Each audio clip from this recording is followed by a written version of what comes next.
আসসালামু আলাইকুম। আজকে অনেকটা হুট করেই আপনাদের সাথে কথা বলতে চলে আসলাম জামাতের যে রাজনীতি, জামাতের রাজনীতি নিয়ে। আমি দীর্ঘদিন ধরে বলে আসছি যে বাংলাদেশে জামাতের উচিত ভোটের যে রাজনীতি আছে এই ভোটের রাজনীতি থেকে সরে যাওয়া।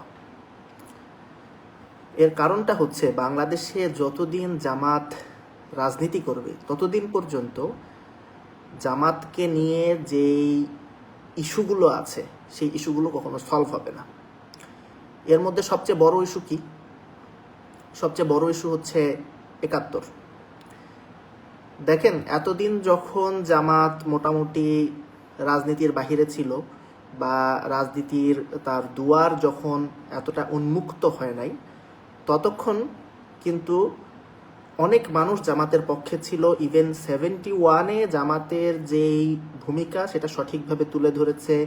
তারপর অনেকে আবার জামাতের অবস্থানকে, রাজনৈতিক অবস্থানকে জাস্টিফাই পর্যন্ত করেছে, এবং তারা যে কোনো ক্রিমিনাল অফেন্সের সাথে জড়িত ছিল না জামাতের স্পেশালি শীর্ষ নেতৃত্ব, এটা কিন্তু বহু মানুষ দ্ব্যর্থহীন ভাষায় বলেছে।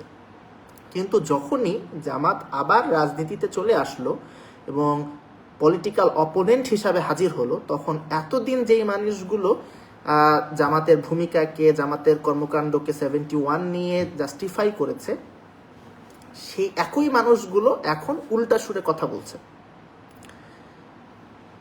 অর্থাৎ এই 71 ইস্যুটা আমরা সলভ করতে পারছি না, আমরা এখান থেকে বের হতে পারছি না। এর অন্যতম কারণ হচ্ছে বারবার জামাত এখানে চলে আসছে।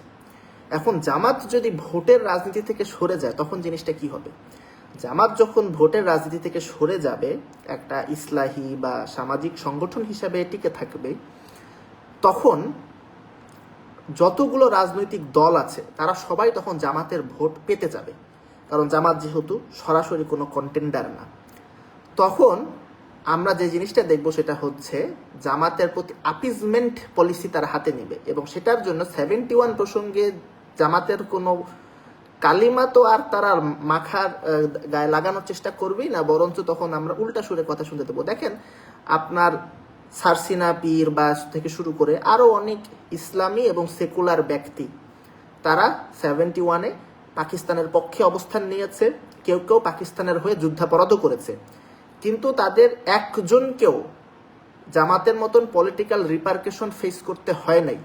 এর একমাত্র কারণ তারা কেউ পলিটিক্যালি থ্রেট হয়ে ওঠে নাই। এখন এর মানেটা কি? তাহলে আমরা এখন পলিটিক্যালি যেহেতু একটা থ্রেট, বা জামাত যেহেতু পলিটিক্যাল থ্রেট, এর মুখে তাকে পিছু হটতেই হবে, সে আপোষ করেই চলবে? বিষয়টা আসলে আপোষ করা না, বিষয়টা হচ্ছে আপনার যে সক্ষমতা আছে আপনি সেই সক্ষমতা অনুসারে আপনি কাজ করবেন। Don't bite more than you can chew, এটা একটা ইংরেজিতে প্রভার্ব আছে। সো আপনি যতখানি চাবাইতে পারবেন ততখানি কামড় দেন, অত বড় গ্রাস নেবেন না যে গ্রাসটা আপনি চাবাইতে পারবেন না। ধরেন আজকে আপনার সুযোগ আছে প্রধানমন্ত্রী হওয়ার, প্রধানমন্ত্রী হইলেন, কিন্তু 2 দিন পর কুটু হয়ে আপনাকে মুরসির মতন শহীদ বানায় ফেলবে। সো আপনি কেন প্রধানমন্ত্রী হবেন? You don't take a responsibility that you cannot shoulder. So Jamaat 71 বা অন্যান্য ইস্যুতে তার আসলে প্রবলেম সলভ করার মতন ক্যাপাসিটি নাই। সো প্রথম বিষয় আমাদেরকে এখন এটা নিয়ে একমত হতে হবে, এবং এইটার জন্য আমাদেরকে জামাতকে প্রেশারাইজ করতে হবে যে ভোটের রাজনীতি থেকে জামাতকে সরে যেতে হবে। জামাতকে যদি ডিসব্যান্ড করা হয় তাহলে এই প্রবলেমটা সলভ হবে না, কারণ খানিকটা হয়তো সলভ হবে কিন্তু পুরোপুরি সলভ হবে না। এর কারণ হচ্ছে পরবর্তী জামাত যদি ডিসব্যান্ডেড হয়ে যায় তাহলে অন্য কাউকে জামাত বানায় নিবে ওরা। কারণ রাজনীতি কি? রাজনীতিতে আপনি সবসময় একটা শত্রু নির্মাণ করেন। এখন ধরেন বাংলাদেশে তো পাকিস্তান বহু বছর ধরে নাই, কিন্তু তারপরও কি পাকিস্তান জুজু দেখিয়ে কি রাজনীতি হয় নাই? একইভাবে জামাত যদি নাও থাকে, তারপরও জামাতের লোকরা যদি নতুন একটা দল গঠন করে তাহলে সেইটাকে জামাত ট্যাগ দিয়ে বা সেইটাকে জামাত হিসেবে চিহ্নিত করে আবার সেই পুরাতন রাজনীতি হবে। কিন্তু জামাত যদি থাকে, জামাত তা জামাত নামেই থাকলো, কিন্তু ভোটের রাজনীতি থেকে সরে গেল একটা সামাজিক সংগঠন, তখন ধরেন আপনার হেফাজতের মতন একটা সংগঠন বা একটা ইসলাহি, একটা বুদ্ধিভিত্তিক ধারা হিসেবে থাকলো, তাহলে জামাত ট্যাগিং এর রাজনীতি হবে না, কারণ জামাতকে আপিস করে সবাই চলতে চাবে। সবাই জামাতের ভোটগুলো নিয়ে কারাকারি করবে, এবং জামাতের যখন তখন কোনো ফিক্সড কোনো পলিসি নাই, ইস্যু ভিত্তিক তখন সে কাউকে সাপোর্ট দিতে পারে, আসন ভিত্তিক কাউকে সাপোর্ট দিতে পারে। মোট কথা তার হিউজ একটি ইনফ্লুয়েন্স তৈরি হবে। এবং আরেকটা জরুরি বিষয়, এখন ধরেন জামাত ভোটের রাজনীতি করার জন্য তার সামরাকি না কুলরাকি অবস্থা। সে একদিকে লিবারেল ডেমোক্রেসির কথা বলছে, তারপর আবার এক নেতা যদি লিবারেল ডেমোক্রেসির কথা বলে, আর এক নেতা হচ্ছে তখন আবার ইসলামী বিপ্লবের কথা বলে। এটার মাধ্যমে সে না যে কোট আনকোট ইসলামপন্থী আছে তাদেরকে আস্থায় নিতে পারছে পুরোপুরি, আবার যারা না যে লিবারাল কোট আনকোট আছে তাদেরকেও তারা আস্থায় নিতে পারছে না। তো এই রকম সমস্যায় মানে একটা দুধারে অবস্থা। এখন জামাত যদি ভোটের রাজনীতি থেকে সরে যায় তখন জিনিসটা কি হবে? ধরেন হেফাজতের আমির, সে যতই কোট আন কোট র্যাডিক্যাল কথা বলুক, এটা কিন্তু তার জন্য কোনো প্রবলেম না। এখন আমেরিকা বা ইউকেতে যাইতে তার ভিসার সমস্যা হবে কি হবে না সেটা একটা ভিন্ন প্রশ্ন, কিন্তু বাংলাদেশের রাজনীতিতে তার কিন্তু এটাতে কোনো সমস্যা হচ্ছে না, এবং কোনো পলিটিক্যাল পার্টি তাকে ওইভাবে চটাইতে চায় না এবং তার সাথে এক ধরনের ওয়ার্কিং রিলেশনশিপ রাখতে চায়। তো জামাত যদি ভোটের রাজনীতি থেকে সরে যায় তখন সে তার রেটরিকের জায়গা থেকে আরো শক্ত অবস্থান নিতে পারবে। এর ফলে বাংলাদেশ আপনার এক ধরনের যে ইসলামিস্ট মিলিটেন্সির যে উত্থান সেটা থেকে বেঁচে যাবে। জামাত এখন লিবারাল হতে যাওয়ার মাধ্যমে সে যেটা করছে সেটা হচ্ছে বাংলাদেশের যে ইসলামপন্থী যে ছেলে মেয়েগুলো আছে তাদেরকে এই মিলিটেন্ট ধারার দিকে ধাবিত হতে বাধ্য করছে এক ধরনের। কারণ তারা মনে করছে জামাত তো তাদেরকে রিপ্রেজেন্ট করছে না, জামাত তো হচ্ছে নতজানু হয়ে গেছে, জামাত তো আত্মসমর্পণ করেছে। তারা এখন হঠকারী যে সেগমেন্টগুলো আছে তাদের কাছে যে ভিড়ছে।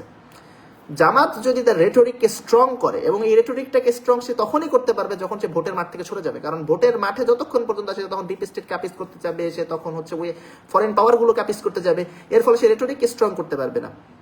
কিন্তু এই রেটরিককে স্ট্রং করতে না যে সে আমছালা সব হারাবে। তাহলে জামাত মূলধারার রাজনীতি থেকে সরে গেলে আমাদের লাভ অনেকগুলো, শুধুমাত্র 71 না, আমরা ইসলামিস্ট মিলিটেন্সিকেও ট্যাকেল করতে পারতেছি। তখন যাদের মধ্যে হচ্ছিল ইসলামিস্ট টেন্ডেন্সি আছে তারা জামাতের মধ্যেই থাকবে, অন্য কোথাও যাবে না। আর পলিটিক্যাল স্পেকট্রামে তখন এই মোটা দাগে ইসলামিস্ট সেকুলার যে বাইনারিটা আছে এইটা ডিজলভ হবে। সেইখানে জামাতের যেই লোকজন আছে তারাও তো বিভিন্নভাবে কোনো না কোনো দলে তারা থাকবে, তারা রাজনীতি করবে। সো এই বিষয়টা আর কোনো প্রবলেম হবে না। দেখা যাচ্ছে বিএনপিতেও জামাত সংশ্লিষ্ট লোক আছে, এবি পার্টিতে আছে, নাগরিক কমিটিতে আছে, আরো যত দল আছে, লেবার পার্টি বা আরো যত দল আছে সবখানেই আছে। তো কাজে কাউকে আলাদা করে জামাত বা ইসলামিস্ট ট্যাগ দেওয়াটা সম্ভব হবে না।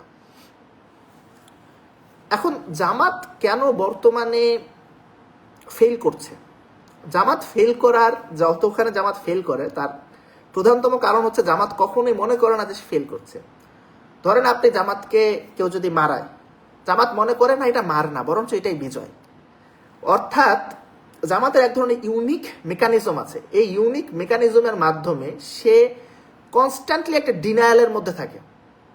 তার নেতাদেরকে ফাঁসি দেওয়া হয়েছে, সে এইটাকে যে পরাজয় আকারে এবং তার স্ট্র্যাটেজির ভুল আকারে সে যেটাকে চিহ্নিত করবে এবং কোর্স কারেকশন করবে, সেটা না করে সে জাস্টিফিকেশন হাজির করতে থাকে যে কেন ওই যে তার নেতাদেরকে ফাঁসি দেওয়া হলো। এটা জামাতের দূরদর্শিতা এবং জামাতের হচ্ছে বিভিন্ন মানে পজিটিভ দিক। বর্তমানে যে জামাত ভয়াবহভাবে ভবিষ্যতে মারা খাওয়ার দিকে এগিয়ে যাচ্ছে, এটা নিয়ে জামাতের কোনো চিন্তা ভাবনা নাই। সে বরং মনে করছে সে বিজয়ের দিকে ধাবিত হচ্ছে, এবং ভবিষ্যতে যখন মারা খাবে তখন বলবে হ্যাঁ এটা বিজয়ের দিকে আরেকটা ধাপ। তার কখনো এই রিয়ালাইজেশনটা যে আমরা যারা মুসলমান আমরা পড়েছি যে তওবা যদি করতে হয় তাহলে তওবার প্রথম ধাপ হচ্ছে ভুলের স্বীকৃতি। জামাত কখনো তার ভুলের স্বীকৃতি দেয় না, সে ভুলকে ভুল বলে মনেই করে না। সে মনে করে তার যেটা ভুল সেটা আসলে তার হচ্ছে কৃতিত্ব, ক্রেডিট। এভাবে সে এক ধরনের আবহ তৈরি করে। এখন বর্তমানে দেখেন বিপ্লবের পর থেকে অনেকগুলো দলে অনেক ধরনের চেঞ্জ এসেছে, জামাতের মধ্যে এই চেঞ্জটা সবচেয়ে কম এসেছে। বাংলাদেশে এখন যে সবচেয়ে বড় দল, সেই দল যদি দেখেন তারা চূড়ান্তভাবে চেষ্টা করছে তরুণদের কাছে যাওয়ার এবং তরুণদের সাথে এঙ্গেজ করার। কতখানি সফল হচ্ছে কতখানি ব্যর্থ হচ্ছে সেটা আমরা জানি না, বা সেটা না, এই প্রসঙ্গটা আপাতত আমরা উজ্জ্বল রাখি, বাট তারা চেষ্টা করছে, এটা ছিল মুখ্য। ছাত্র দলের যে সিনিয়র যে লিডাররা, তারা তাদের বক্তব্য ঢাকা বিশ্ববিদ্যালয়ের সদ্য আইন বিভাগ থেকে গ্র্যাজুয়েট একজন, তার কাছ থেকে লিখে নিচ্ছে, টক শোতে যাওয়ার আগে তার কাছ থেকে লিখে নিচ্ছে, তার সাথে কনসাল্ট করছে। কিন্তু শিবিরের নেতারা, তারা যখন টক শোতে যেয়ে তাদের নাদানিপনা, তাদের যখন হচ্ছে আহাম্মকিগুলো তুলে ধরছে, এর কারণ হচ্ছে তারা তো কারোর সাথে কনসাল্ট করে নাই, এবং তারা কারোর সাথে কনসাল্ট করার প্রয়োজনটাই বোধ করে না। জামাতের ক্ষেত্রে সেম। বিএনপির যেই মিডিয়া সেলটা আছে, এবং গত ৩-৪ বছর এই মিডিয়া সেলটা খুবই স্ট্রং আকারে দাঁড়িয়েছে, সেখানে প্রো বিএনপি, বিএনপির সাথে লুজলি কানেক্টেড এরকম অনেক ছেলে, ইউনিভার্সিটি স্টুডেন্ট বা রিসেন্ট গ্র্যাজুয়েট, এদেরকে আনা হয়েছে। জামাতের এরকম কোনো কিছু হয়নি। কমপ্লিট ছাত্রীরা এই দিকগুলো দেখছে। এটা আর একটা ইন্টারেস্টিং দিক, আপনারা কখনো জামাতকে দিয়ে কোনো সঠিক কাজ করাইতে পারবেন না। জামাতকে দিয়ে সঠিক কাজ না করতে পারার কারণ হচ্ছে, আপনি ধরেন জামাতকে আজকে যে বললেন যে জামাতের তো আসলে এই খামতি আছে, ধরেন তরুণদের সাথে এঙ্গেজমেন্ট কম, জামাতের যোগ্য লোক নাই, যোগ্য লোকদেরকে নেতৃত্বে আনতে হবে, তরুণদেরকে এম্পাওয়ার করতে হবে। জামাতের নেতা শুনবে, শোনার পর তারপর সে বলবে যে হ্যাঁ হ্যাঁ হ্যাঁ, আপনি তো খুব যৌক্তিক কথা বলেছেন, খুব ঠিক কথা বলেছেন, আসেন আজকেই কোর্স কারেকশন করি, আজকেই তরুণদেরকে এম্পাওয়ার করা হোক, আজকেই যোগ্য লোকদেরকে দেওয়া হোক দায়িত্ব। আপনি তো মনে মনে শুনে খুব খুশি হবেন, আরে আপনার কথা শুনলো এখন তাহলে আসলে জামাতের শুভবুদ্ধির উদয় হয়েছে। তারপরের কথাটা জামাতের নেতা বলবে, হ্যাঁ আজকে থেকে সব পুরাতন বাদ, নতুন যোগ্য ডাইনামিক তরুণ নেতা শফিকুল ইসলাম মাসুদকে দায়িত্ব দেওয়া হলো। মানে কে যে যোগ্য আর কে অযোগ্য এই জিনিসটাও তারা জানে না, কে যে তরুণ আর কে যে অতরুণ এই জিনিসটাও তারা ঠিক মতো বুঝতে পারে না। তারা আজকে ধরেন আমার এই লাইভ হয়তো জামাতের অনেকে দেখবে, দেখে এই কাজটাই করবে, দেখবেন এরপর যদি তারা পিআর টিমে চেঞ্জ জানে, দেখবেন এমন একজন লোককে দিবে যেটাতে তার ওই বুমার চিন্তা চেতনা নেই, হয়তো তার বয়স কম কিন্তু ওই বুমার জামাতের লোকজন কেন বুমার হয়? জামাতের লোকজনের বুমার হওয়ার আর একটা কারণ আছে।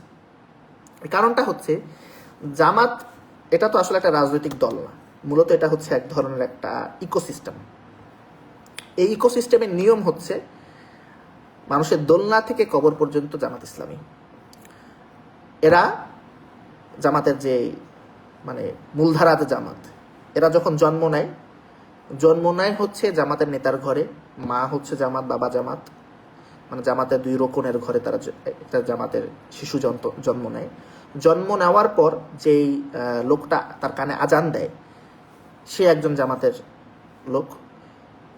এইভাবে তারপর সে যখন স্কুলে যায়, সে তখন জামাতের স্কুলে যায়, বাসায় যখন গান শোনে সে তখন জামাতের কারো গান শোনে, সে যখন বই পড়ে সে তখন জামাতের কারো বই পড়ে, সে বন্ধু বান্ধব সব জামাতের, স্কুল জামাতের, কলেজ জামাত, ইউনিভার্সিটিটা হয়তো জামাতের হয় বা হয় না, কিন্তু ইউনিভার্সিটিতে যে ওই মেশে জামাতের বাহিরে যদি 1-2 জনের সাথে মেশে, ওটা হচ্ছে ওই ওয়ার্কিং রিলেশনশিপ টাইপের, কোনো ক্লোজ কোনো ফ্রেন্ডশিপ না, হ্যাঁ জেনুইন কোনো কানেকশন না।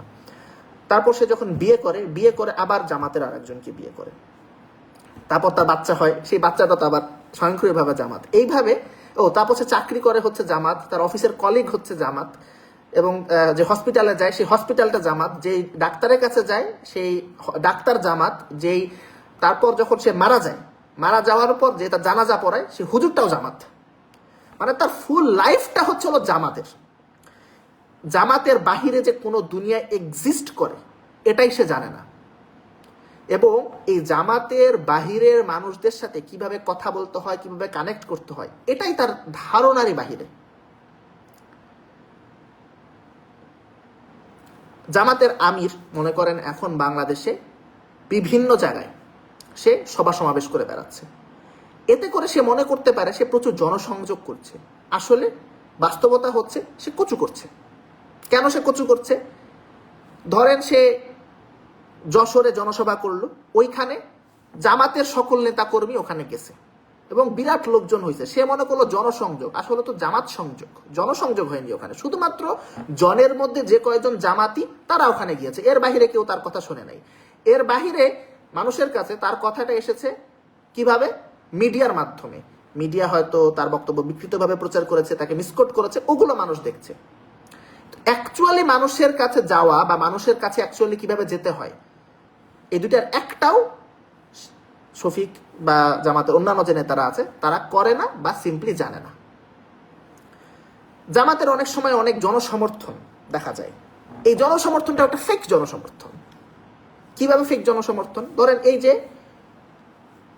খুলনায় বা ধরেন যশোরে সে জনসভা করলো, বিরাট জনসভা দেখে আমরা সবাই উল্লসিত হইলাম, অনেকে মনে করলাম বা অনেকে আতঙ্কিত হইলাম, দেখে মনে করলাম জামাত তো তাহলে এবার বিরাট কিছু। তারপর আবার খুলনায় একটা জনসভা করলো, আবার বিরাট লোক, হ্যাঁ, আবার অনেক বড় মানুষ, কেউ কেউ আতঙ্কিত হইলো, কেউ কেউ উল্লসিত হইলো। আসলে খোঁজ নিয়ে দেখেন যশোরে যারা গেছিল তারাই খুলনাতে গেছে, আবার তারাই পাশের আর একটাতে যাবে। সো দেখে মনে হবে তিনটা বিরাট বিরাট জনসভা, আসলে তিনটা একই জনসভা, একই লোক, 19 আর 20। ইউনিক পার্টিসিপেন্ট সংখ্যা খুবই কম। এই যে জামাত কখনো তার বৃত্তের বাহিরে যায়ই না, এই জিনিসটা ফেসবুকেও আপনি দেখবেন। ধরেন জামাতের লোকদের 10টা সেলিব্রিটি আছে, আপনি তাদের এবং প্রত্যেকের ইয়েতে দেখেন লাইক সংখ্যা প্রতিটাতে 1000 ক্রস করে যাচ্ছে, আপনার 10,000 ক্রস করে যাচ্ছে। বাট আপনি প্রত্যেকের ফলোয়ার লিস্ট যদি ঘাটেন তাহলে দেখবেন সেম ওভারল্যাপ করতেছে। আসলে কারোরই আলাদা আলাদা করে কোনো ফলোয়িং বেজ নাই, একটাই ফলোয়িং বেজ, সেটা সবার কাছে গেছে। মানে আমি যেটা বলতে চাচ্ছি, ধরেন সাকিব বিন রশিদ, তার এক ধরনের ফলোয়ার বেজ আছে। সালমান মুক্তাদি, তার একটা ফলোয়ার গোষ্ঠী আছে। আবার ধরেন হচ্ছে সাইয়েদ আবদুল্লাহ, তার একটা ফলোয়ার বেজ আছে। এখন এদের ফলোয়ারদের মধ্যে ওভারল্যাপ থাকতে পারে, বাট এটা কখনোই হবে না যে 80% বা 90% ফলোয়ার আসলে একজন, মানে একটা মানুষই 3 জনকে ফলো করতেছে, বিষয়টা এরকম না। ডাইভার্সিটি আছে মোটা দাগে। কিন্তু জামাতের লোকদের ক্ষেত্রে আপনি মনে করেন যারা জামাতের সেলিব্রিটি বলে বা জামাতের যাদের লোকদের হাজার হাজার লাইক কমেন্ট, তারপর হচ্ছে রিয়াক্ট করতেছে, দেখেন এরা আসলে একই মানুষ 10 জায়গায় লাইক দিয়ে আসছে, একই মানুষ 10 জায়গায় কমেন্ট করে আসছে। তো দেখে আপনার মনে হবে, ইলিউশন তৈরি হবে যে প্রচুর পপুলারিটি, আসলে লোক নাই, লোক একজন।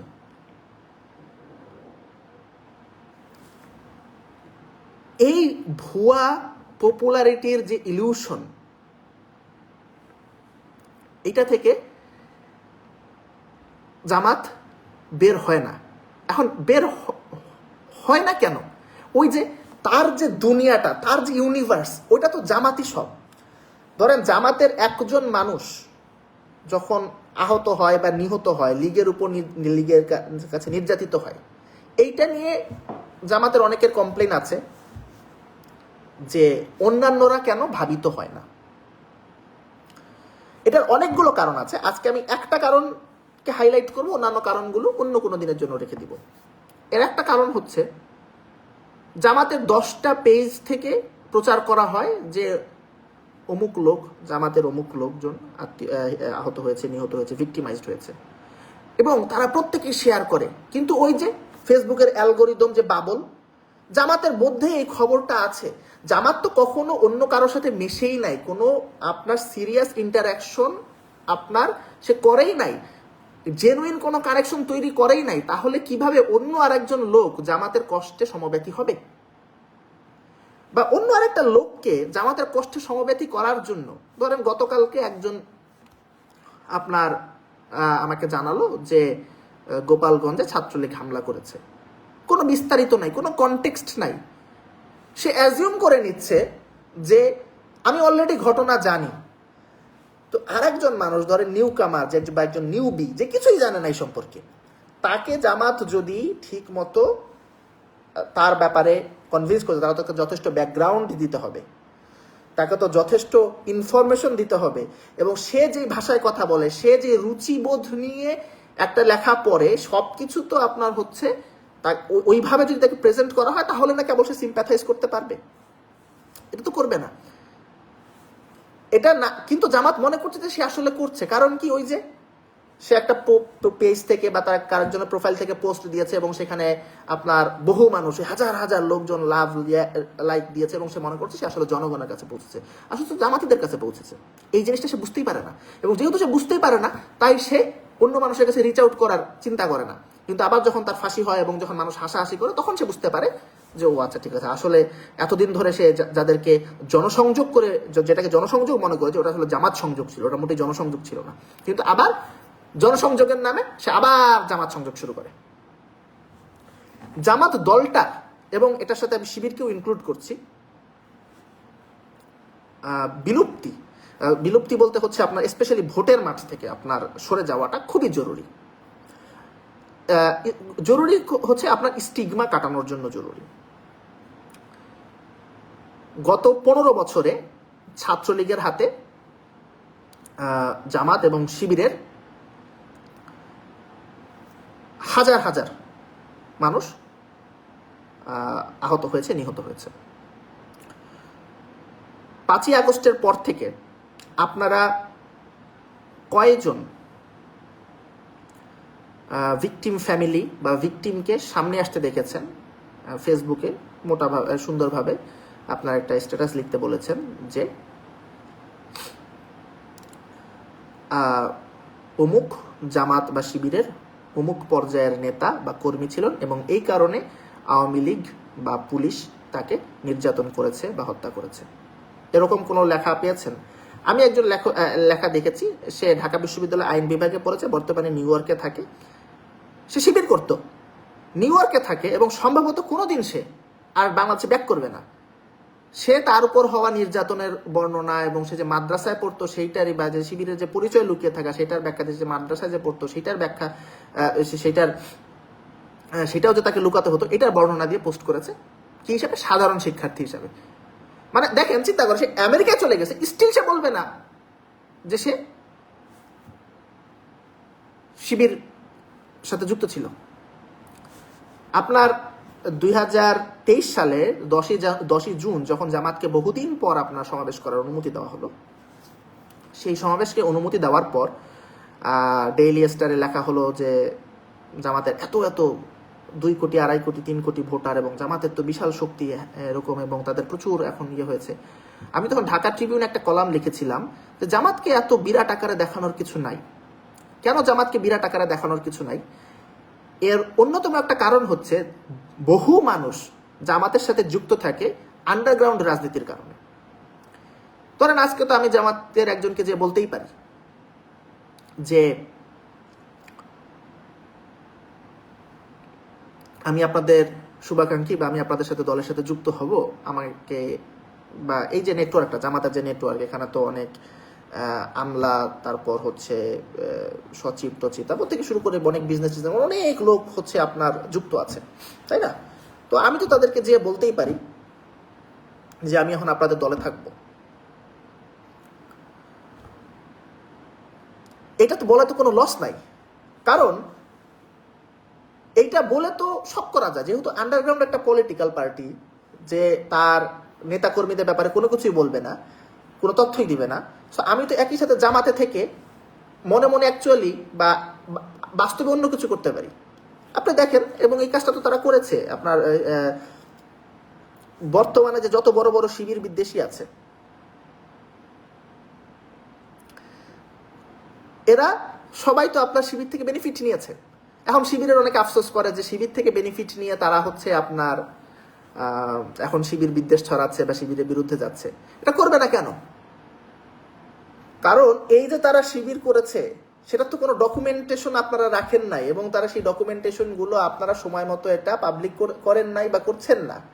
তো তাহলে মানুষ গোপনে শিবিরের মধু খেয়ে প্রকাশ্যে শিবিরের বিরোধিতা কেন করবে না? জামাতের ক্ষেত্রেও তাই। জামাতকে আপনারা মনে হইতে পারে যে অনেক বিরাট কিছু, অনেক কিছু হ্যান ত্যান কানেক্টেড, বাট মানুষ মেইনলি জামাত থেকে সুবিধা নেয়, কিন্তু তারা আলটিমেটলি ওয়েন ইট ম্যাটার্স তারা তখন জামাতের পক্ষ নেয় না এবং পাবলিকলি বলেও না। সোসাইটিতে জামাত বা শিবির এই পরিচয়টা কখন নর্মালাইজ হবে? তখনই বিষয়টা নর্মালাইজ হবে যখন এইখানের সাথে যারা যুক্ত ছিল বা যুক্ত আছে, তারা অ্যাটলিস্ট নিরাপদে যে তাদের অতীত সংশ্লিষ্টতা বা বর্তমান সংশ্লিষ্টতার কথা বলবে। কিন্তু জামাত বা শিবিরের অলমোস্ট কেউ এই জিনিসটা করে না। তো ফলাফল জামাত বা শিবির পরিচয়টা নর্মালাইজ হয় না। এখন মানুষ তো জামাত বা শিবির চেনে না, সে তো জানে না যে তার ক্লাসের পাশের যে ফ্রেন্ডটা সে আসলে শিবির করে। সে যদি সেটা জানতো তাহলে সে বুঝতে পারতো আসলে শিবির মানে কোনো অদ্ভুত জন্তু না, শিবির কোনো হচ্ছে দৈত্য বা দানব না, শিবির একটা নর্মাল ক্লাসমেট। সে তো শিবির মানে তার কাছে যে একটা হচ্ছে ইমপার্সোনাল, একটা পত্রিকায় পড়া একটা ধরনের তার একটা হচ্ছে কল্পনার জন্তু। সে তো পার্সোনালি কারোর সাথে রিলেট করতে পারে না যে আচ্ছা ঠিক আছে ও শিবির, ও তো ভালো, ঠিক আছে নর্মাল, তার মানে শিবির জিনিসটা আসলে এরকম অ্যাবসার্ড কিছু না। জামাতের ক্ষেত্রেও সেম। তাহলে যদি কোনো একটা দলের কেউ পরিচয় দিতেই না পারে, এত যদি হীনম্মন্যতা এবং স্টিগমেটাইজেশন থাকে বা ভিক্টিমাইজেশন যেটাই থাকে, তাহলে আপনি এমন অবস্থা করেন যাতে আপনি পরিচয় দিতে পারেন, আপনি স্টিগমাটা দূর করতে পারেন। অ্যাটলিস্ট সেগমেন্টকে তো আপনার বাইরে হয়ে আসতে হবে।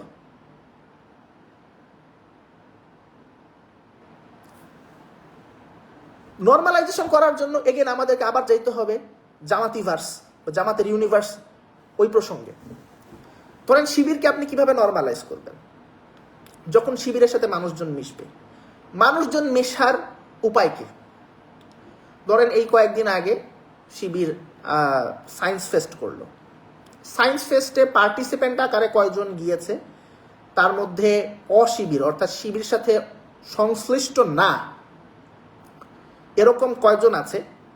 এটা নিয়ে কোনো স্টাডি হয় নাই, বাট আমার ধারণা খুব বেশি যায় না। আচ্ছা ধরলাম যে কয়জন পার্টিসিপেন্ট ছিল সায়েন্স ফেস্টিভ্যালে, সায়েন্স প্রজেক্ট নিয়ে গিয়েছে, এরা সবাই হচ্ছে আপনার শিবিরের সাথে যুক্তরা, সবাই সাধারণ শিক্ষার্থী। এরপরও কয়েকজন আছে? একটা সায়েন্স ফেস্টে পার্টিসিপেন্ট কত হয়? খুব বেশি হলে 500। 1 কোটি টাকা 1.5 কোটি টাকা দিয়ে আপনি যদি একটা অনুষ্ঠান নামিয়ে মাত্র 500 জনের কাছে রিচ আউট করতে পারেন, এটা তো একটা ব্যাড ইনভেস্টমেন্ট। আমি সায়েন্স ফেস্টিভ্যালে যাই নাই, কিন্তু শিবিরের যে হচ্ছিল আপনার জুলাই গণঅভ্যুত্থান বিষয়ক যে তারা আছে ইয়েটা করেছে, এক্সিবিশনটা করেছে, আমি সেই এক্সিবিশনে গিয়েছি এবং দেখেছি এইখানে যারা এসেছে অলমোস্ট সবাই আইদার তারা জামাত বা শিবিরের সাথে যুক্ত, অথবা তাদের অলরেডি একটা পলিটিক্যাল পজিশন আছে, শুধুমাত্র পলিটিক্যাল কম্পিটিটর বা প্রতিপক্ষের কাজ কি সেটা জানতে এসেছে। সাধারণ মানুষ বলতে যেটাকে বুঝায় এরকম কেউ এখানে আসেনি। এখন সাধারণ মানুষকে আনার উপায়টা কি?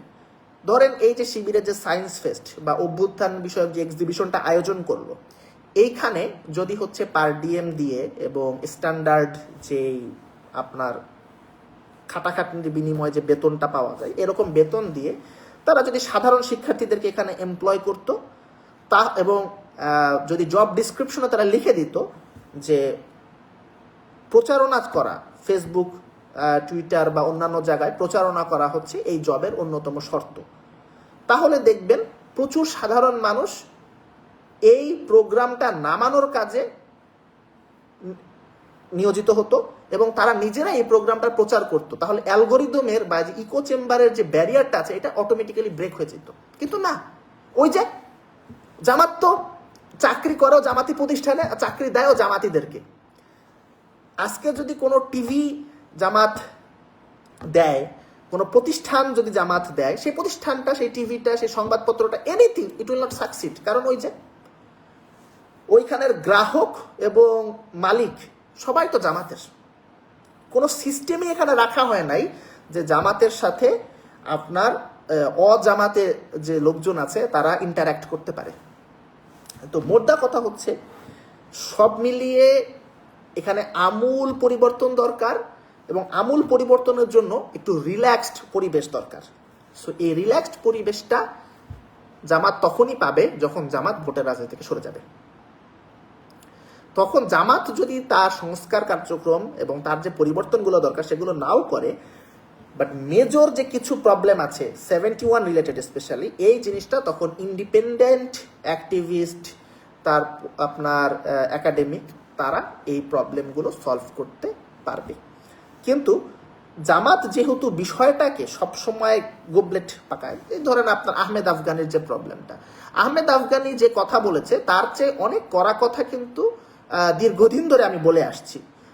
বিহারি জেনোসাইডের বিষয়, এবং বিহারি জেনোসাইড যে আসলে আগে হয়েছে এবং পাকিস্তান আর্মির ক্র্যাকডাউনটা পরে হয়েছে, এটা অ্যান্থনি মাসকারেনহাস থেকে শুরু করে আরো অনেকে লিখেছে। আপনার এই বিষয়টাও আমি সামনে এনেছি। কিছুদিন আগে বাংলা আউটলুকে লিখলাম আমার মাস্টার্স থিসিস যেটা ছিল লিডসে, সেখানেও এই বিষয়টা এসেছে। কিন্তু কোনো বিষয়টা, এবং শাহবাগী পাড়া তারা কন্টিনিউয়াসলি আমাকে ফলো করছে, বিভিন্ন মোটামুটি সবগুলো সেক্ট পলিটিক্যাল ধারার লোকজনই তো আমাকে ফলো করে। তারা কিন্তু আপনার এই বিষয়টাকে নিয়ে এতটা উত্তেজনা তৈরি করতে পারে নাই। উত্তেজনা তৈরি করতে পারে নাই এর কয়েকটা কারণ আছে। এক নম্বর হচ্ছে আমার প্রেজেন্টেশনটা এবং আমি কোন জায়গায় থেকে কথা বলছি, ক্রেডেনশিয়াল, সেটার একটা বিষয় আছে। 2 নম্বর বিষয় হচ্ছে আমি কোথায় করছি। আপনার ধরেন আপনি যদি এই লেখাটা লেখেন, আপনি ছাত্র সংবাদের মতন একটা অজনপ্রিয় এবং জামাতি প্ল্যাটফর্ম, অফিসিয়াল একটা প্ল্যাটফর্মে আপনি কেন এখানে লিখবেন? আপনার যদি অ্যাকচুয়াল যদি মানুষের কাছে একটা জিনিস পৌঁছানোর ইচ্ছা থাকে, তাহলে তো আপনি কখনো এই ধরনের অজনপ্রিয় এবং একটা ঘরনার অফিসিয়াল প্ল্যাটফর্মে আপনি এটা লিখবেন না। এটা তো কমন সেন্সিক্যাল বিষয়।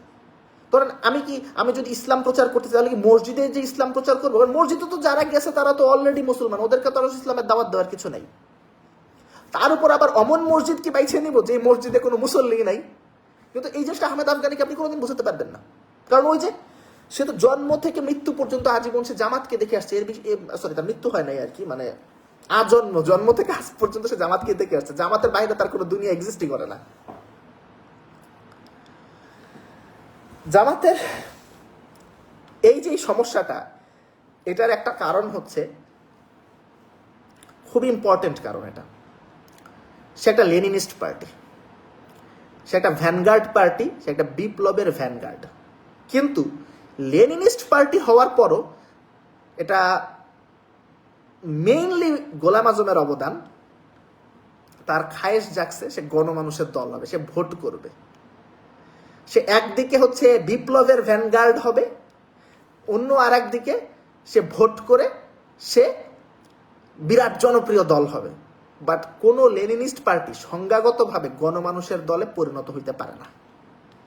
লেনিনিস্ট পার্টি সংজ্ঞাগতভাবে একটা এক্সক্লুসিভ পার্টি। এই দলের কাজ, একটা লেনিনিস্ট পার্টির কাজ মোটেই সবাইকে দলের মধ্যে অন্তর্ভুক্ত করা না, বরঞ্চ একটা লেনিনিস্ট পার্টির কাজ হচ্ছে নানান ধরনের ফিল্টার বসাইয়া দলে যেন যে কেউ ইচ্ছা করলে ঢুকতে না পারে সেটার ব্যবস্থা করা। এ কারণে আপনি দেখেন জামাতে আপনার আছে কর্মী, রোকন, তারপর সহযোগী সদস্য আছে। শিবিরে আপনি দেখেন সমর্থক, কর্মী, সাথী, সদস্য, হ্যাঁ, 4টা আছে। অর্থাৎ চাইলেই যেন এখানে যে কেউ ঢুকে যেন দলের পরিবেশ নষ্ট না করে।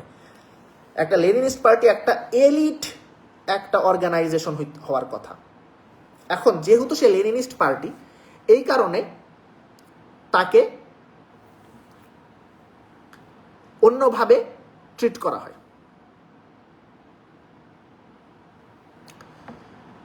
তার কাছে সবাই এক্সপেক্ট করে হচ্ছে অন্য লেভেলের আচরণ, অন্য লেভেলের আপনার অ্যাক্টিভিটি। ধরেন আপনার একটা বিশেষ দল তারা চাঁদাবাজি করলো আর জামাত চাঁদাবাজি করলো, দুটা কিন্তু সেম না। কারণ হ্যাঁ, একটা তো আছে ইসলামোফোবিয়ার বিষয় আছে, ইসলামের কারণে ইসলামকে একটা এক্সেপশনাল বিষয় মনে করা হয়। ভাবখানা এমন যেন হচ্ছে মুসলমানরা চাঁদাবাজি করতে পারবে না, মুসলমানরা হচ্ছে অপরাধ করতে পারবে না, অপরাধের করার অধিকার শুধুমাত্র হচ্ছে যারা অমুসলমান তারা। কিন্তু একটা গুরুত্বপূর্ণ বিষয় হচ্ছে একটা লেনিনিস্ট পার্টি। লেনিনিস্ট পার্টি হওয়ার কারণে মনে হচ্ছে ঠিক আছে অমুক দল তো হচ্ছে, ওরা তো হচ্ছে ভোটের রাজনীতি করে, ওদের মধ্যে তো হচ্ছে হলো ছিনতাইকারী, চাঁদাবাজ এরা তো থাকবেই। কিন্তু তোমরা না হচ্ছে আদর্শবান দল, তোমরা না হচ্ছে এক্সক্লুসিভ পার্টি, তোমাদের দলের মধ্যে ঢুকতে না হচ্ছে এত বড় সিলেবাস আছে, এত ফিল্ট্রেশন প্রক্রিয়া আছে, তাহলে তোমার দলে কেন এগুলা থাকবে? এই লেনিনিস্ট পার্টি একদিকে আপনি থাকবেন, আবার অন্যদিকে আপনি গণমানুষের দলে হইতে চাবেন, গণমানুষের দল হইতে চাবেন, এই দুইটা তো একসাথে হয় না। জামাত যদি বিপ্লবী দল হতে চায় তাহলে তাকে লেনিনিস্ট পার্টি হিসেবে থেকে যেতে হবে। আর যদি সে গণমানুষের দল হতে চায় তাহলে তাকে গণমানুষের দল হতে হবে। সেই দলে চোর ছ্যাচর থেকে শুরু করে সবাইকে আশ্রয় দিতে হবে। এখন সেইখানে আবার এটা একটা লেনিনিস্ট পার্টির প্রবলেম, আর ইসলাম প্রবলেম আছে, ইসলামের কারণে এটা, বাট ওটা নিয়ে আজকে আমি কথা বলছি না। কিন্তু সেই কাজটা জামাত করবে না। সে একই সাথে গণমানুষের দল হবে, আবার একই সাথে লেনিনিস্ট পার্টি হবে। এখানে দেখেন আপনার সিপিবি ছাত্র ইউনিয়ন, তারা কিন্তু সফল, তারা লেনিনিস্ট পার্টি হিসেবে থেকে গেছে, এবং এর ফলে তারা ভোটে একটা সিটও পায় না, ইউনিয়ন পরিষদেরও আপনার মেম্বার হইতে পারে কিনা সন্দেহ। কিন্তু লেনিনিস্ট পার্টি যে বিপ্লবের ভ্যানগার্ড হওয়া, আপনার ন্যারেটিভ কন্ট্রোল করা, তারপর হচ্ছে ডিপ স্টেটে পেনিট্রেশন, সোসাইটিতে এলিট স্ফিয়ারে তার যে পেনিট্রেশন, সেই কাজগুলো কিন্তু তারা সফল। কিন্তু জামাত সে কোনো কিছুই করতে পারে নাই, 20টা সিট পেয়েও তার কোনো কিছু হয় নাই। আপনার ম্যাচ সে না হইতে পারছে বেসিক্যালি না ঘাটকা না কাটকা, এটা হলো বিষয়। লাস্টলি যে পয়েন্টটা মেনশন করে আজকের এই কাইন্ড অফ আনপ্ল্যান্ড আপনাদের সাথে কথা বলা এটা শেষ করব, সেই জিনিসটা হইতেছে জামাতের বা শিবিরের যে লোকদের, এদের মধ্যে আসলে কোনো আগ্রহ নাই, কোনো স্পৃহা নাই। এরা একটা বিপ্লবী দলে ঢুকে গেছে, বাট বেসিক্যালি এরা হইতেছে একটা হালাল ক্যাপিটালিজম খুঁজতেছে। মানুষজন মনে করে যে মানুষ জামাত বা শিবিরে যুক্ত হয় আসলে আদর্শের কারণে, এটা একটা ভুল ধারণা। জামাত বা শিবিরে মানুষ আসলে যুক্ত হয় সোশিও সাইকোলজিক্যাল নিডের কারণে। ধরেন ঢাকা বিশ্ববিদ্যালয়ে একটা ছেলে, গ্রাম থেকে একটা ছেলে এসে অনেক সময় সে মারাত্মক ডিপ্রেশনে থাকে, তার কথা বলার লোক নাই, সন্ধ্যাবেলায় আড্ডা দেওয়ার লোক নাই, তাকে তার ক্লাসে হয়তো খাপ খাওয়াইতে অনেক সমস্যা হয়। কিন্তু শিবিরের একটা ছেলের এই প্রবলেমটা কখনো হয় না। শিবিরের একটা ছেলে জানে, সে যখনই বিশ্ববিদ্যালয়ে যায়, এটা জানুক না বা না জানুক, অটোমেটিক্যালি সে একটা কমিউনিটি পেয়ে যায়। তার সন্ধ্যাবেলায় আড্ডা দেওয়ার লোক থাকে, ক্লাসে কথা বলার লোক থাকে, তার একটা ফ্রেন্ড সার্কেল অটোমেটিক্যালি তৈরি হয়। এটা সাইকোলজিক্যাল একটা নিড। অথচ অন্যদিকে যার এই সাপোর্ট সিস্টেমটা নাই, সে হয়তো সুইসাইডাল হয়ে যেতেছে। আবার গ্রামে একটা ছেলে, সে শিবির করে কিভাবে? ক্লাস 6-এ বা 7-এ এক বড় ভাই এসে তাকে ভালো ব্যবহার করছে, তাকে ভ্যালিডেশন দিছে, তাকে সাধুবাদ জানাইছে, এক ধরনের গুড ফিল করাইছে, তাকে কিছু স্বপ্ন দেখাইছে, তাকে কিছু সাপোর্ট দিছে।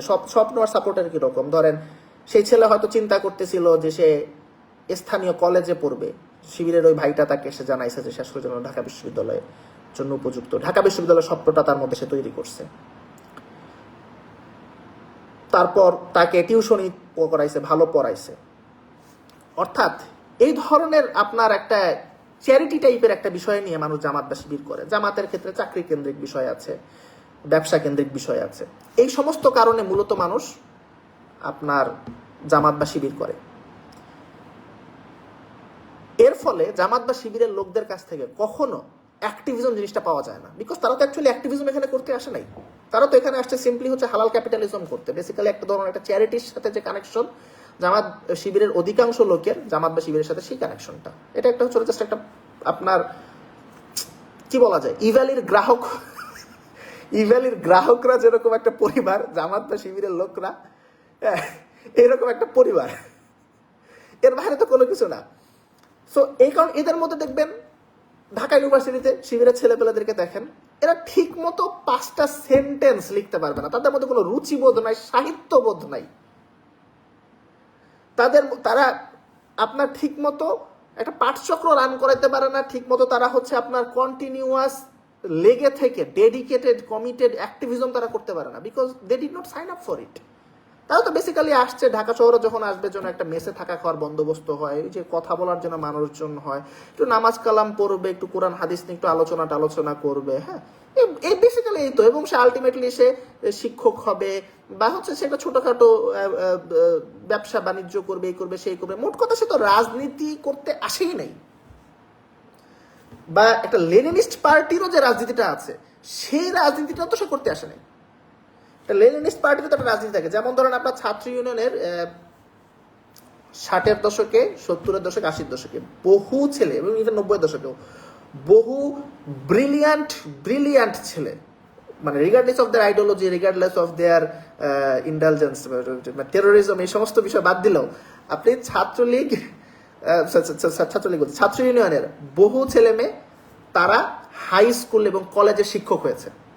হাই স্কুল এবং কলেজের শিক্ষক হয়ে তারা ওইখানকার ব্রাইট ছেলে মেয়েদেরকে, সে যে fur right Bengali nationalism and everything that comes with it, এগুলো তার মন মগজে গেঁথে দিয়েছে, ব্রেন ওয়াশ করেছে, সেইভাবে কাল্টিভেট করেছে। জামাত বা শিবিরের লোকজন সেই কাজটাও করে না, তারা স্কুলে চাকরি করে 9টা 5টা চাকরির মতন, কোনো ডেডিকেশন নাই। কারণ ওই যে সে স্কুলের চাকরিটাকেও সে তার যে অ্যাক্টিভিজম যে ওই ফ্রেমওয়ার্কের মধ্যে আনতে পারে নাই। বরঞ্চ আপনি দেখবেন ছাত্র ইউনিয়ন থেকে যারা বা যে এই ব্যাকগ্রাউন্ডে যারা টিচার হয়েছে তারা স্টুডেন্টদের মধ্যে অনেক জনপ্রিয়।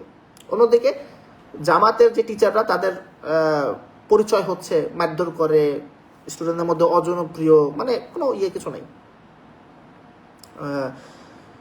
সো সব মিলিয়ে এই অবস্থায় আমাদের আসলে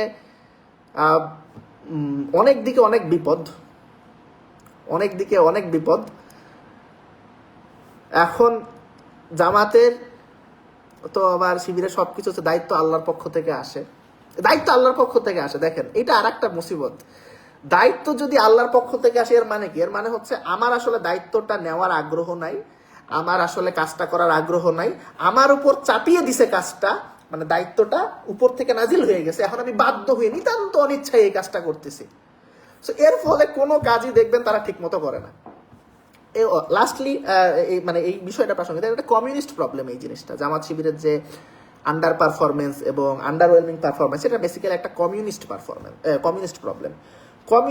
কমিউনিজম এবং ক্যাপিটালিজমের যে দ্বন্দ্ব, সেখানে বলা হয় যে ক্যাপিটালিজম থ্রাইভ করার অন্যতম কারণ হচ্ছিল এন্টারপ্রেনিউরিয়াল জিল, অর্থাৎ একজন ব্যক্তি উদ্যোক্তা হয়, সে যদি ভালো কিছু করে, তার কোম্পানিটা যদি বিরাট ভালো কিছু করে তাহলে তার লাভ তার, এবং কোম্পানিটা যদি খারাপ করে তাহলে লসটাও তার।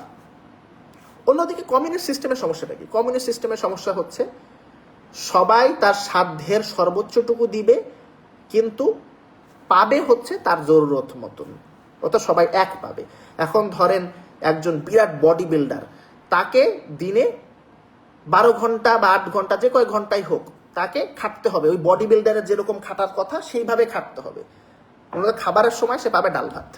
অন্যদিকে একজন যে হচ্ছে ল্যাংড়া লুলা, যে বেড রিডেন, একজন হচ্ছে আপনার ডিসেবলড একজন পার্সন, তাকে কোনো কিছুই খাটতে হবে না, খাবারের সময় সেও একই ডাল ভাত পাবে। এখন ওই বডি বিল্ডার তো মনে করবে, তাহলে আমি বডি বিল্ডার হয়ে লাভ কি হইলো, আমি তো ল্যাংড়া লুলা, হ্যাঁ আমি তো ল্যাংড়া লুলা হইলেই হইতাম, এই এখনো যেই খাবার খাইতেছি তখনও তো ওই খাবারই হইতেছে, পাইতাম। সো অর্থাৎ এখানে কোনো ইনসেন্টিভ নাই। আপনার এই যে ধরেন ছাত্র সংবাদে এই যে ব্লান্ডারটা হইলো, এরা যে করলো, এটার কারণে কারো কি চাকরি গেছে ওইখানে? কারো পলিটিক্যাল ক্যারিয়ারটা ধ্বংস হয়েছে? বা শিবিরের তখন থেকে কোনো কিছু না, নাথিং। বা ধরেন ছাত্র সংবাদ খুব ভালো কিছু করলো, এই কারণে কি কারো কোনো আপনার কোনো প্রাইজ পাইতো? তাদের কোনো ইয়ে আছে? এই যে সাদিক কায়েম এত বেশি কিছু, এত বিরাট একটা ভূমিকা রাখলো সাদিক কায়েমকে কি দিছে ওরা? তাইলে মানে সাদিক কায়েম কেন মানুষ হবে? সাদিক কায়েম হইলেও শিবিরের ঢাবি সভাপতি, এখন কেন্দ্রের কি একটা সম্পাদক দিছে। অর্থাৎ অথচ এটা যদি অন্য কোনো দল হইতো যেখানে আপনার রিওয়ার্ড সিস্টেমটা আছে, তাহলে সাদিক কায়েমের ভূমিকার কারণে অটোমেটিক তাকে এখন হচ্ছে কেন্দ্রীয় সভাপতি বানিয়ে দিত। আর যদি কেউ ব্লান্ডার করতো তাহলে তাকে বহিষ্কার করতো।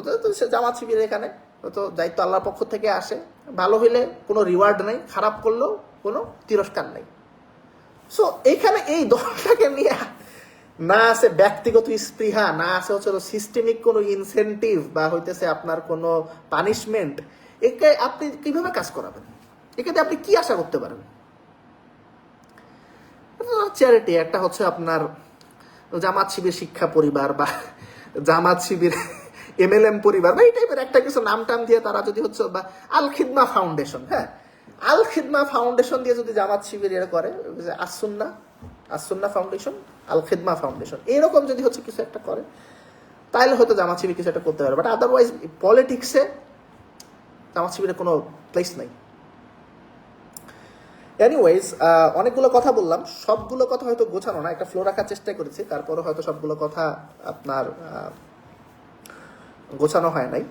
বাট মোট কথা হচ্ছে যে বর্তমানের যে অবস্থা, তাতে জামাতের রাজনীতির জন্য জামাতের সবচেয়ে জরুরি বা জামাতের রাজনীতি না, ইনফ্যাক্ট সারা দেশের জন্য যারা ইভেন জামাতের বাহিরেও আছে তাদের জন্য আপনার আমাদের পুরো দেশটাকে একটা সঠিক পথে পরিচালিত করার জন্য জরুরি বিষয় হচ্ছে জামাতকে ভোটের রাজনীতি থেকে সরে যাওয়া।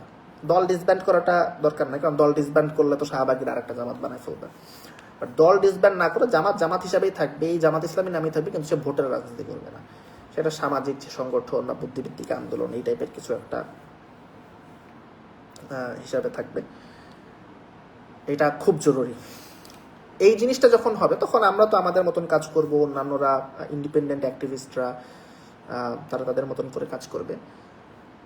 তবে সেই সময়ে আপনার জামাতকে নিজেকে সংস্কার করতে হবে, ইভালুয়েট করতে হবে, সংস্কার করতে হবে। সেই সংস্কারের জন্য যে বিষয়গুলো বললাম সেগুলো তো এখানে আসলো। বাট ইমিডিয়েট যে কাজটা সেটা হচ্ছে জামাতকে রাজনীতি থেকে সরে যাওয়া, ভোটের রাজনীতি থেকে সরে যাওয়া। ঠিক আছে, ভালো থাকবেন।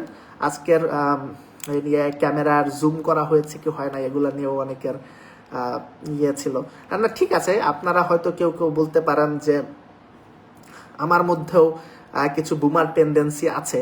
এটা বললে আমি মনে করি ইন এসেন্স এটা জাস্টিফাইড, কারণ ওই যে 2.5 বছর তো আমিও শিবিরের সাথে যুক্ত ছিলাম, যদিও আসলে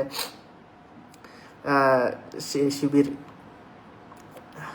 আমি খাঁটি জামাতি হইতে পারি নাই, বাট হয়তো যে সঙ্গদোষের লোহা ভাষা সে কারণে আমার মধ্যেও বোধহয় কিছু বুমার টেন্ডেন্সি ঢুকে গেছে আর কি। সো আপনারা ওইটা